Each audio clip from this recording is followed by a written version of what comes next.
Hello again, everybody. Welcome to another edition of our political podcast. It's called The App.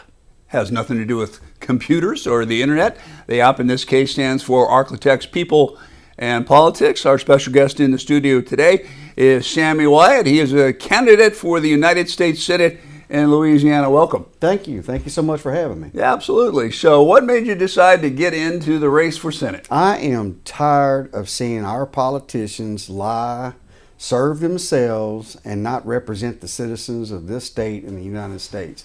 And the way they weaponize the justice system and against President Donald Trump was just horrendous. And when I saw that, and you see the trajectory that our nation and our state is heading, anybody should want to run to help turn our direction, our state back, and our country back. Yeah. Let's just get some of your background here. You have a really varied and interesting background. Talk to me a little bit about, we talked a little bit before, but for the folks watching this podcast, tell me all about your background. Sure. Well, I was born and raised in Shreveport, Louisiana. My family has always been from Louisiana, generations and generations. Yeah. So, I have a vested interest in what happens in our state. I graduated from Southwood High School here in Shreveport and went into the United States Navy after high school. And then I went in, after I served my term in the Navy, I came out and got into law enforcement. Started with the Caddo Parish Sheriff's Office, ended up serving my career with the Bossier City Police Department.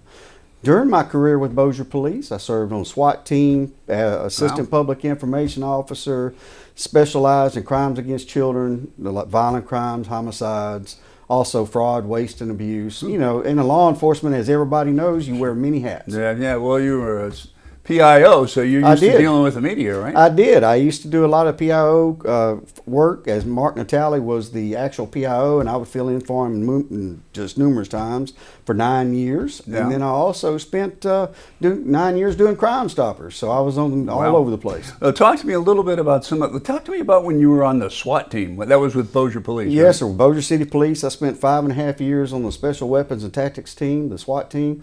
We attacked everything from drugs, money laundering with the feds, where the Federal Bureau of Investigation would come in and do investigations. We'd help them. I also served on the United States Marshal's Fugitive Task Force during that time. And then we'd also, we'd child porn crime, where people were... That's horrible stuff. Horrible stuff. I went down to the Attorney General's office, this was a few years ago, and they have a whole, division set up. That's what they do. And they sit there, as you know, and they watch that stuff. Right. It's sickening. I don't even know. They have like psychologists and stuff on their staff, because these people have to watch that stuff and then they have to readjust. Right? Oh, let me tell you, it's a horrible situation, and I was doing it before there was the Internet Crimes Against Children Task Force. It was just starting up within the state. And, you'd have these pedophiles trying to attack children, go into chat rooms and go onto the internet. So we would do the sting operations and stuff like that to tackle these pedophiles. Unfortunately, as a law enforcement officer, I've arrested 3 police officers for that. Wow, really? Yes. Wow.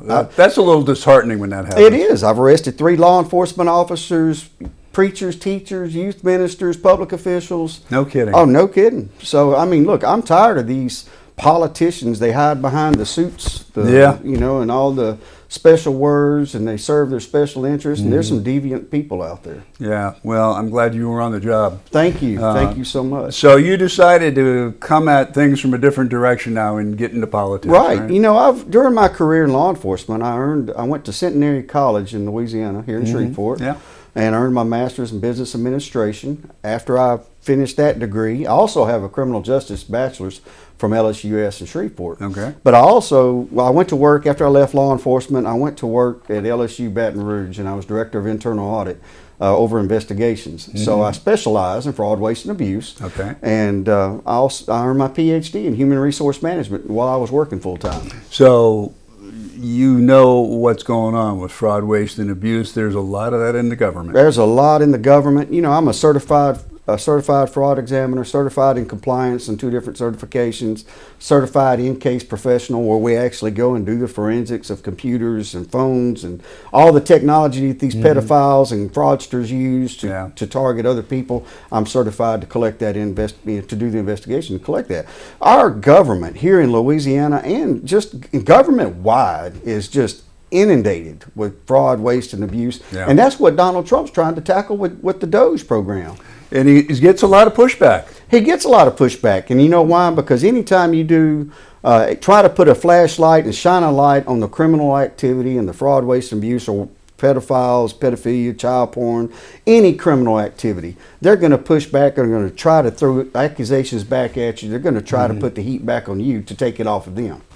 Well, you'd think that most people in government would welcome getting rid of some of that stuff. You know, I tell everybody, follow the money. If there's a real big pushback on exposing fraud, waste, and abuse, because that's all DOGE does, is tackle the fraud, waste, and abuse. If there's a really big pushback on that, then you need to start following the money to see why they're pushing back on it. Because I can promise you, just like we've seen time and time again, there's going to be elected officials who are getting kickbacks and briberies and doing other types of things that need to be exposed. You know, one of my opponents in this race, Dr. Bill Cassidy, literally voted against codifying DOGE. Codifying DOGE just makes it a legal entity to where we can actually operate to expose fraud, waste, and abuse. Why fight it? You should be fighting for it to help President Trump achieve the agenda to make our nation safe. We have got to attack this fraud, waste, and abuse, our financial crisis that we have in the United States and in Louisiana. Well, this race for the U.S. Senate in Louisiana is getting crowded. You know that. Oh, yeah. I mean, there's Cassidy, Fleming, State Senator Blake Miguez. I mean, some pretty well-known folks around the state. That doesn't bother you? It don't bother me a bit. They're all career politicians, every single one. Let me tell you, Bill Cassidy, number one, he's turned his back on Trump, on President Trump's agenda. Though he now acts like he's all on board with President Trump. Once he gets elected, he would do the same thing, go against him. Blake Miguez, he has voted to support carbon capture sequestration his entire career that he's been. You can look at his voting history. He completely supports carbon capture sequestration, and he's an attorney for those companies. So that's not going to work out. We have Dr. Fleming. He's done a good job, but let me tell you, he needs to stop hopping from job to job to job. We need to, when we elect an official, they need to do what they're elected to do and represent the state of Louisiana, and not go, we just put him in as treasurer. We supported him as treasurer. We don't need to. He needs to stop going from job to job. Same thing with Blake Miguez. Blake is only running because, and this is literally from Blake's mouth. It's not me. I'm not attacking him. I'm telling the truth. He wants to run for governor of Louisiana. Well, Jeff Landry is occupying that position right now. And if you want to be governor, God bless you. I wish you the best of luck. This is not a stepping stone. We don't need someone who's just trying to use this position to go to another position. We have another candidate in the race who's just got in the race because he's term limited out of his office. So now he wants, I'm term limited. I'm going to run for state senator, for U.S. senator now. It's just ridiculous. Typical career politicians. I'm here to represent the people. I'm not here to represent, make friends and represent my self-interest, build my wallet or my retirement or my or my resume. I have a great resume. You do have a great resume, but so do the other folks that you mentioned. They do. Dr. Fleming, I mean, he was part of Trump's staff. He worked in the White House a couple doors down from Trump before. Was. So, I mean, it's a pretty strong field. It's a strong field. I'm not saying nothing against that at all. It's a strong field, but it's just I'm the only outsider in the race, and I'm the only one that's going to truly stand up and represent the people. I'm not looking for gain or looking for a personal gain or to build my resume or go from one position to another. This is all I'm going to run for. So if you win this race and you become a member of the United States Senate, what's your agenda? What are you going to tackle? My first agenda is going to help President Trump in securing the border. He's done a great job on closing the border, but we've got to keep the border secure. We've got to get these people who are here in our country illegally, we've got to get them out of our country. They do not deserve due process. They deserve to be out of here. They are committing crimes in our country. They're attacking our people. They're attacking our police officers.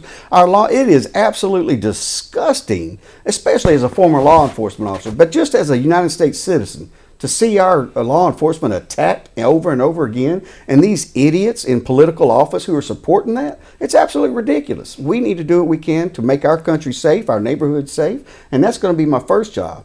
then I'm also going to make sure that we protect the women in the United States, that we do not have men and women's sports, regardless of what this country says or what these left-wing nuts say. There is only two genders, man and woman, and what you are born as is what you will die as. And we're not going to allow our women to be targeted by men dressing up just because they want to wear a dress.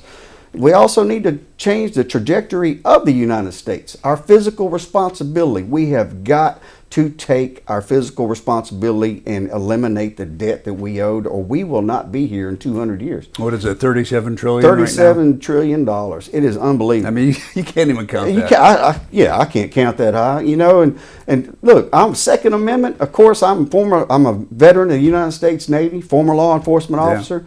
I am big on Second Amendment. We have got to protect our Second Amendment rights. And we have the right to protect ourselves, our families, and our neighborhoods. And if these people want to try to break in our houses, harm our citizens and our families or our neighbors, then we have the right to protect ourselves. If they take that step, then they're taking their lives in their own hand. You get some pretty strong opinions, my friend. I do. I'm here to protect America. I am truly an America First person.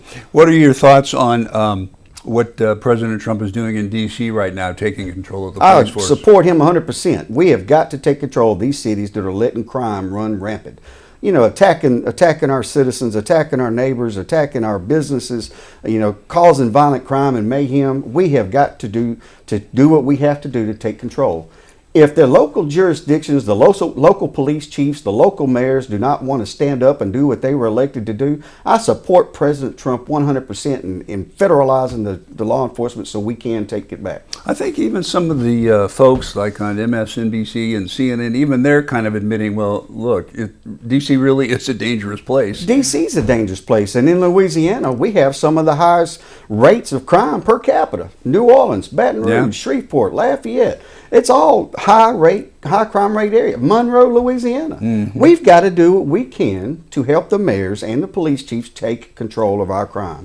I think I just heard something the other day that the most violent city, I guess, is St. Louis, and that's my hometown. So, is it? Yeah, I was really happy to hear that, but I haven't lived there for a long time. But and New Orleans was right up there, and then D.C., of course, is right up there too. You know, we have a wonderful, wonderful state here in Louisiana. We have much opportunity and a lot to present to the citizens of the United States, and we need to drive the economic industry here in Louisiana, economic development, small business, big business.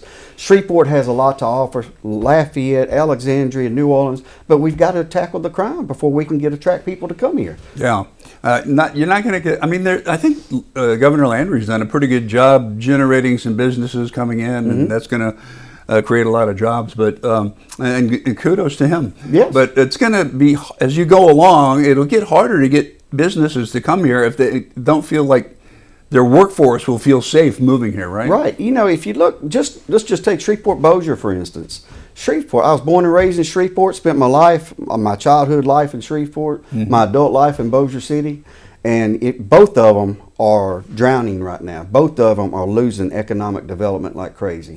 And it's sad when you drive around the neighborhoods, you drive around the business areas that were thriving at one time. And now you look at the Louisiana Boardwalk, you look at the other areas in Shreveport, it's sad. So much opportunity there. That is kind of sad of that boardwalk. It is. Any thoughts on how that can be revitalized? Well, sure. First off, you're going to have to tackle the amount of rent and the cost of maintaining the property over there. Our Bidenomics that we've been suffering through for the last 4 years have been just driving the rates and prices of industry just crazy. The rent is so astronomical at the boardwalk, people cannot hardly afford to rent that space and to make a living. You know, and it's unbelievable. Would there be anything, this is a stretch, I guess, but if you were to be elected into the Senate, is there anything you can do to help projects like that? Well, sure. As a United States Senator, you can work with your state representatives, your state Congress, your state officials from the mayor's office to local city councils, police juries. Sure. There's a lot we can do to help them get legislation passed and to come out and fight for our state, even as a United States Senator. Yeah. The thing a lot of people don't realize, and it's sad, but it's true, is we only have 100 state senators, United States senators representing the United States, 2 from each state. Well, we can work jointly with the state administrations to help bring industry back to our states, each individual state. I'm focused on Louisiana, but also I'm focused on the United States, making it whole. We've got to support bringing economic development. Governor Landry's done a great job with that, so I commend him for that, definitely. What are your thoughts on what's going on in Texas right now with the redistricting problem there? I would love to see everyone who's abandoned their job, because that, in the private sector, that's considered job abandonment. You were elected, these people in Texas were elected to do a job, and just because they do not agree with what is about to happen with the legislation on changing the districts in Texas, they're wanting to abandon their job and not vote. If they need to be held accountable, they ought to be kicked out of office, taken into custody, whatever has to happen that is legal. We need to follow the legal process, and if they do job abandonment, the governor of Texas should declare it, an empty seat, and let's hold a special election. I support the governor of Texas. I support President Trump. I know that Governor Abbott has talked about doing that. I don't know. Can he do that? I have no idea. Yeah, I'm not sure what steps he could take at this time. Yeah. But I know if they're gone for too long, and he calls another special session, there are legislative steps they can take to declare the seat vacant. I mean, he's already said they're going to end the special session that they're supposed to be having, and as soon as they end it, he's going to call another one. Right. Texas is not the only state that happens in. Louisiana just eliminated a great guy from his position as a state representative, Garrett Graves. Phenomenal guy, represented the people of Louisiana tremendously. And they eliminated his district just to get rid of him and give it to another area. Well, there's that, and that battle is ongoing as well. It's going to be, they're going to present the case again, the Attorney General's office, before the Supreme Court in mid-October. Right. What are your thoughts on that? I think that the Supreme Court will eventually overturn that ruling, and that we will be able to get our old district back and there'll be a majority Republican district. Look, I don't care if it's Democrat or Republican. You cannot gerrymander a district just because of race. And that is all that's all they did with that election. That's all they're doing in Congress, trying to get these states, and now Gavin Newsom wants to do it in California. Yeah. So there's, this is all what we would normally refer to this as, but he's like, okay, Texas is going to do this, we're going to do this in California to offset what Texas is doing here. I mean, California is pretty much gerrymandered all out anyway. The whole state of California is gerrymandered. Yeah. If you look at, and what a disastrous state that we have. What a beautiful state. It's gorgeous. So much opportunity in California, and the Democrats have ruined it just like they've ruined every state they've been in charge of. Gavin Newsom, what a joke. And he needs, if he wants to do something, why don't he straighten out California instead of trying to destroy it? And, the governor of Texas, Governor Abbott, has done a phenomenal job with Texas, and we need to support him too. So economic development that remains, I guess, number one on everywhere. It is. Is top of the list. And any thoughts on projects and things you'd like to go after, things you'd like to see done in Louisiana? Sure. Well, I support economic development, and I definitely support economic development and support the oil and gas industry. Well, that's we got to be number one. We got to be number one on the oil and gas industry. The problem is, one issue I have is right now the oil and gas industry is trying to force carbon capture sequestration upon the citizens of Louisiana. That is a dangerous event. We need to prevent carbon capture sequestration. I do not support eminent domain, the seizing of private property for their personal benefit. I stand firmly against it, but I do support the oil and gas industry. And we got to. Why is this happening? I mean, as far as I can tell, carbon sequestration leads to nothing. It don't lead to anything, and you're not going to bring any economic development out of that. You're not going to bring any more jobs. You're not going to bring any money. But here's my deal. Even if it brought $1 billion to the state of Louisiana, it will kill our kids, our families, our future. And we've got to prevent that. Well, there is that potential, right? I mean, there's been an accident with this over in, I think, Mississippi. Right. And nobody even knew what was happening. Your vehicles won't work, and you just die. You could literally, because you can't smell it, taste it, or you won't even know what's happening. Yeah. You can literally be driving a vehicle and just die because of the carbon that's being exposed to. And I don't get it anyway, because carbon, that's what feeds the plants, and the plants feed us oxygen. Right. So. We have to have carbon in our atmosphere. That's life. It's part of life. Right. Yeah. But if you go put your mouth around the tailpipe of a car, you're going to die. That's right. And so, I mean, look, I'm all about our environment, and you're right. They're talking. They want to have the right to just take your land and put their pipelines underneath it. They want to take your land. It could be a family land that's been passed down generation to generation. You could have just bought it, but it's your blood, sweat, and tears, your family's blood, sweat, and tears that's developed that property, and we need to fight to prevent that. My gosh, look, if the landowner decides they want to do it, that's fine. That's on them. If the parishes decide they want to take up carbon capture or the eminent domain issue and they pass it parish by parish, but they need to let the voters decide, because I'm all against carbon capture. We need to prevent that. Well, so going back to your to the race in the Senate here, like we said, it's getting pretty crowded. Yes, sir.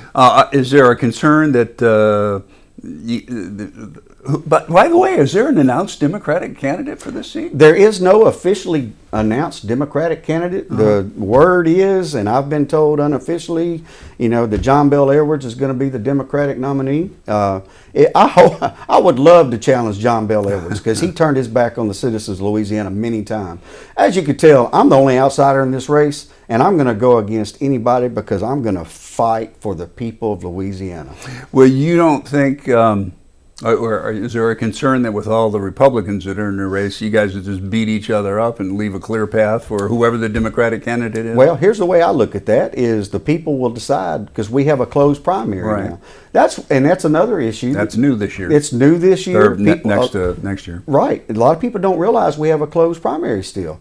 If you're a Republican or a Democrat, you got to vote in the Republican or Democrat primary. Right. They eliminated the independent party, so there is no independent party now. If you're registered independent, officially now you're a no party. And the only ones that can vote in either of the elections, a Democrat or Republican primary, is that party or a no party person. Yeah. And if you're a no party, whichever way you go to start, then you got to finish out that way. You have to finish out that way. Yeah. And so if you vote for a Democrat, you got to stay in the Democrat. If you vote for a Republican, you got to stay in Republican, the way the law is now. Do you think there'll be people that get confused by this? Sure. Yeah.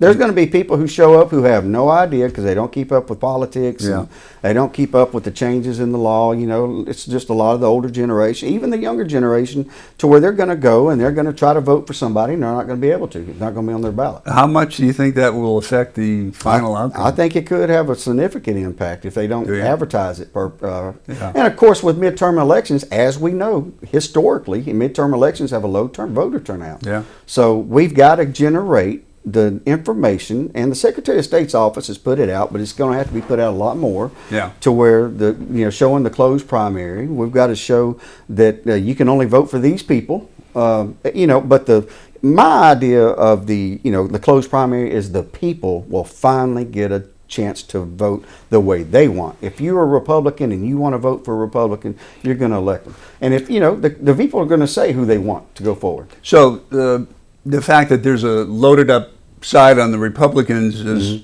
I guess, a little less significant. I don't want to say that doesn't sound right, but in the past with that jungle primary, that was a big deal. That was a big deal. Not quite as much a big deal this time, right? Right. It's not quite as much, because under the past with the jungle primary, you could try to vote against somebody, and when they get in the runoff, then you can vote for your person. Right. You could try to put somebody in there who is going to lose, pretty much, or who you think is going to lose. Right. And this eliminates a lot of that cross-party stuff, to where they're trying to affect the outcome of an election. The main thing that I have going for me, and this is what separates me from all these other candidates, every one of them are career politicians. I'm the only outsider in this race. I'm the only one who's personally tackled crime, who addresses crime. We see what happens if you don't address crime. You see the effect it has on our budget, our economic development, our crime rate, the safety, and I'm the only one who could say that. God bless his little heart. Blake wants to shoot at cans and stuff like that. That's sweet. He's was a good. He was on the U.S. shooting team. Well, right? sure. Yeah. I give him kudos for being a good sharpshooter. I was on the SWAT team. I can do that too. But I did it for real in life to protect lives and the citizens of our state. I'm not shooting at How? I mean, as a member of the SWAT team, I mean, I'd be scared to death. How was that for you? I loved it. I loved it. Look, we had very intense situations, hostage situations, barricaded suspects, drug and narcotics raids where we had drug, on top of the drug situation, we had child porn situations where we would assist the federal government who, would pose as delivering child porn, and we would raid their house to take the people into custody. Wow. So everything from fraudsters to drugs to barricaded suspects, hostages, the worst of the worst, I've handled it. You've run the gamut. I've done it. Yeah. Wow. I mean, that's incredible experience. Thanks for doing all that. Thank you so much. It's my honor. It's my pleasure. I was raised by two parents. I didn't have a lot of money. Unlike the other candidates in this race, I didn't have a silver spoon in my mouth. I've had to work hard. My parents didn't have a lot of money, but they gave me everything they had, and that was love. And they taught me about Christ, and they taught me about honoring God and believing in God and serving God. And I don't just say it as a catch line or like a politician would. That's my honest. That's how I truly feel. Well, that's a good thing. Amen. And that's the way I feel about it. And I was raised to serve my country, to protect my country, to protect my fellow man, and protect the citizens. That's what I do. This race is not about me. This is about serving the public, the state of Louisiana and the United States. We've got to make sure that we show that we have strength. We have peace through strength. Yeah. Regardless of what the Democrats and the liberals say, peace, truth, through goes strength. Back to Ronald Reagan. And right? Back to the Ronald Reagan day. I love Ronald Reagan. He was my president. So we got just a couple of minutes left here. I was gonna. How's your campaign going? I mean, it feels like you got in. I don't know. I'm probably wrong in my judgment here. It feels like you got into this a little bit late, but I guess not. It's actually because of the primary. You had to get into it earlier. I started working on this at the end of last year. Did you? Okay. I made my official announcement and started my active campaign April 1st. But I had to get things arranged. As you know, I don't have a lot of name recognition, but I've had tremendous success around the state I'm going to hit every single parish in this state multiple times because I'm going to represent everybody in Louisiana, from Terrebonne Parish to Shreveport and Caddo Parish, Monroe, Louisiana, Ouachita Parish, Lincoln, Rapides Parish. I'm all over. And I've had tremendous success. I've had over 4,500 donors already. Wow. That's impressive. Individual donors. Yeah. This is not big money. Right. It's individual citizens. Yeah. And and I've continued to be, the Lord has blessed me. And that's why I'm not worried about their money. I'm not worried about their name. Let them do what they want to do for their politics. Well, I mean, you certainly got the energy, and you've got a message and a personality. So you're connecting with people. I love. Look, this is my state. I love our state. I don't like what's been happening in our state. I don't like what's been happening in our country. We've got to fight and protect our country and our state, or we won't be here. All right, last minute or so here. If you want to talk to the folks watching this and tell them why they should elect you to the United States Senate, have at it. Well, thank you so much. Look, I am the only outsider in this race. I am the only candidate who's truly going to represent all the people of Louisiana. I am the only one that's not beholden to the K Street money, the lobbyists, or the special interest groups. I'm not beholden to these people who are donating tons and tons of money to buy your vote. I am representing you. I have tackled crime. I'm the only one who's tackled crime. I have a master's in business administration, so I know how to handle business. I'm a certified fraud examiner. I'm a chief compliance and investigation officer and risk management officer, so I know how to look at budgets. I know how to read the law. I know how to interpret the law. I know how to write policy. I write policy all the time, and I'm going to protect you. I'm not going to sell you out. I'm not going to say one thing to get elected and another thing once I get into office. That's what our politicians do. All these other people, they're career politicians. I am the only outsider, and I'm here to fight for the citizens of Louisiana. All right, wow. That's quite a message to end on. Sammy Wyatt, he wants your vote to be the next senator from the state of Louisiana. Thanks for being with us. Thank you. Just follow me at SammyWyatt.com. There you go. All right, that's going to wrap up another edition of the App-Arklatex People and Politics. You can catch it wherever you get your podcasts on all major platforms and all KTBS digital platforms. Thanks for watching. Have a good one, everybody.